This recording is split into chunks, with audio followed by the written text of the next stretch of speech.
ಸುಭದ್ರ ಭಾರತ ನಿರ್ಮಿಸುವಲ್ಲಿ ಸಂವಿಧಾನ ಮಹತ್ತರ ಪಾತ್ರ ವಹಿಸಿದೆ. ಮಳವಳ್ಳಿ ಪಟ್ಟಣದಲ್ಲಿ ನಡೆದ 77ನೇ ಗಣರಾಜ್ಯೋತ್ಸವ ಕಾರ್ಯಕ್ರಮದಲ್ಲಿ ಶಾಸಕರಾದ PM ನರೇಂದ್ರ ಸ್ವಾಮಿಯವರಿಂದ ಸಂದೇಶ. ಸ್ವತಂತ್ರ ಭಾರತದ ತಳಹದಿಯ ಹೋರಾಟವೇ ಬಾಬಾ ಸಾಹೇಬ್ ಅಂಬೇಡ್ಕರ್ ಅವರಿಂದ ರಚಿತವಾದ ಸಂವಿಧಾನ ಎಂದಿರುವ ರಾಜ್ಯ ಮಾಲಿನ್ಯ ನಿಯಂತ್ರಣ ಮಂಡಳಿ ಅಧ್ಯಕ್ಷರಾದ ಶಾಸಕ PM ನರೇಂದ್ರ ಸ್ವಾಮಿ ಅವರು ವಿವಿಧತೆಯಲ್ಲಿ ಏಕತೆ ಸ್ಥಾಪಿಸಿ ಸುಭದ್ರ ಭಾರತ ನಿರ್ಮಾಣದಲ್ಲಿ ಸಂವಿಧಾನ ಮಹತ್ತರ ಪಾತ್ರ ವಹಿಸಿದೆ ಎಂದಿದ್ದಾರೆ.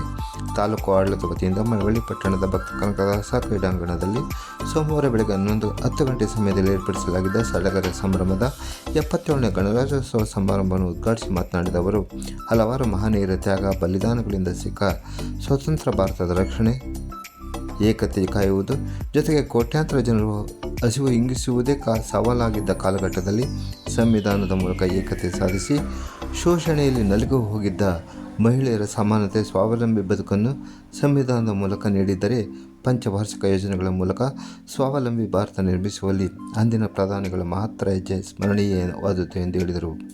ಮಳವಳ್ಳಿ ಕ್ಷೇತ್ರ ಸಹ ಅಭಿವೃದ್ಧಿಯಲ್ಲಿ ನಾಗಾಲೋಟದ ಹೆಜ್ಜೆ ಹಾಕಿದ್ದು 400 ಕೋಟಿ ರೂಪಾಯಿ ವೆಚ್ಚದಲ್ಲಿ ನಾಲೆಗಳ ಆಧುನೀಕರಣ, ಸರ್ಕಾರಿ ಶಾಲೆಗಳ ಡಿಜಿಟಲೀಕರಣ ಸೇರಿ ಹಲವಾರು ಯೋಜನೆಗಳಿಗೆ ಚಾಲನೆ ನೀಡಲಾಗಿದೆ ಎಂದು ನರೇಂದ್ರ ಸ್ವಾಮಿ ತಿಳಿಸಿದರು.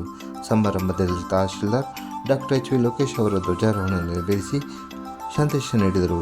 ನಂತರ ಪೊಲೀಸರು ಶಾಲಾ ಮಕ್ಕಳ ಪಥಸಂಚಲನೆಯಲ್ಲಿ ಶಾಸಕರು ಹಾಗೂ ತಹಶೀಲ್ದಾರ್ ಅವರು ಗೌರವ ವಂದನೆ ಸ್ವೀಕರಿಸಿದರು.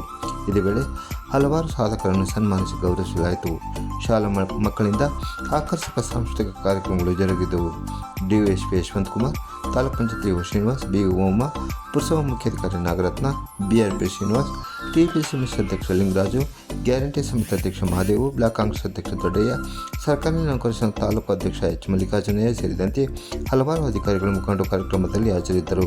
ಇದಕ್ಕೂ ಮೊದಲು ಪಟ್ಟಣದಲ್ಲಿನ ಬಾಬಾ ಸಾಹೇಬ್ ಅಂಬೇಡ್ಕರ್ ಅವರ ಪುತ್ಥಳಿಗೆ ಶಾಸಕ ನರೇಂದ್ರ ಸ್ವಾಮಿ ಅವರು ಮಾಲಾರ್ಪಣೆ ಮಾಡಿ ಗೌರವ ನಮನ ಸಲ್ಲಿಸಿದರು. ಒಂದು ಹೋರಾಟ ಇರತಕ್ಕಂಥದ್ದು ಸಂವಿಧಾನದಲ್ಲಿ. ಈ ಸಂವಿಧಾನವನ್ನ ರಚಿಸಲಿಕ್ಕೆ 2 ವರ್ಷಗಳಿಗೂ ಮೇಲ್ಪಟ್ಟು ನಮ್ಮ ದೇಶದ ಅತ್ಯಂತ ಜವಾಬ್ದಾರಿಯುತವಾದಂಥ ಈ ಕೆಲಸದ ಮುನ್ನುಡಿಯನ್ನ ಬರೆದಂತ ಬಾಬಾ ಸಾಹೇಬ್ ಅಂಬೇಡ್ಕರ್ ಅವರ ನೇತೃತ್ವದ ಈ ಸಂವಿಧಾನ ಈ ರಾಷ್ಟ್ರಕ್ಕೆ ಇವತ್ತು ನಾವೆಲ್ಲರೂ ವಿವಿಧತೆಯಲ್ಲಿ ಏಕತೆಯಲ್ಲಿ ಬದುಕಲಿಕ್ಕೆ ಸಾಧ್ಯ ಆಗಿದೆ. ಸಾಕಷ್ಟು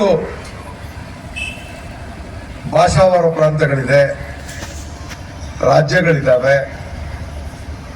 ನಮ್ಮಲ್ಲಿ ವಿವಿಧ ರೀತಿಯ ಆಚರಣೆಗಳು, ಸಂಪ್ರದಾಯಗಳನ್ನ ನಾವು ಆಚರಿಸ್ತಿದ್ದೀವಿ. ಆ ನಡುವೆ ಭಾರತದ ಪ್ರಜೆಗಳೆಲ್ಲರೂ ಒಂದೇ ಅನ್ನುವಂತ ಮೂಲ ಮಂತ್ರದೊಂದಿಗೆ ನಮ್ಮ ಸಂವಿಧಾನ ಇರ್ತಕ್ಕಂಥದ್ದು.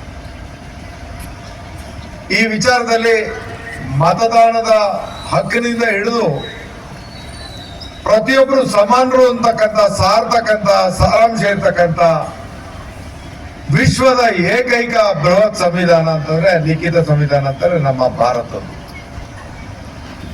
ವಿಶೇಷವಾಗಿ ನಾವು ಇವತ್ತು ನಮ್ಮ ಸಂವಿಧಾನದ ಬಗ್ಗೆ ಹೆಮ್ಮೆ ಪಡಬೇಕು ಅಂದ್ರೆ ಈ ದೇಶದ ಅರ್ಧ ಭಾಗದಷ್ಟು ಜನ ಹೆಣ್ಣುಮಕ್ಕಳು. ಆ ತಾಯಂದಿರಿಗೆ ಈ ಸಂವಿಧಾನ ಬರಲಿಕ್ಕೂ ಮೊದಲೇ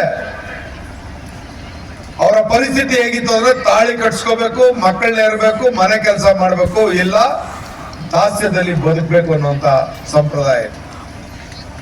ಈ ಸಂವಿಧಾನದಿಂದ ಪುರುಷರಷ್ಟೇ ಸಮಾನಗಳು, ಹೆಣ್ಣಿಗೆ ಸರ್ವ ಸ್ವತಂತ್ರ ಇದೆ ಅನ್ನೋದನ್ನ ಮೊದಲನೇ ಬಾರಿ ನಮ್ಮ ಸಂವಿಧಾನ ಆ ಅವಕಾಶವನ್ನ ಕೊಟ್ಟಿರ್ತಕ್ಕಂಥದ್ದು.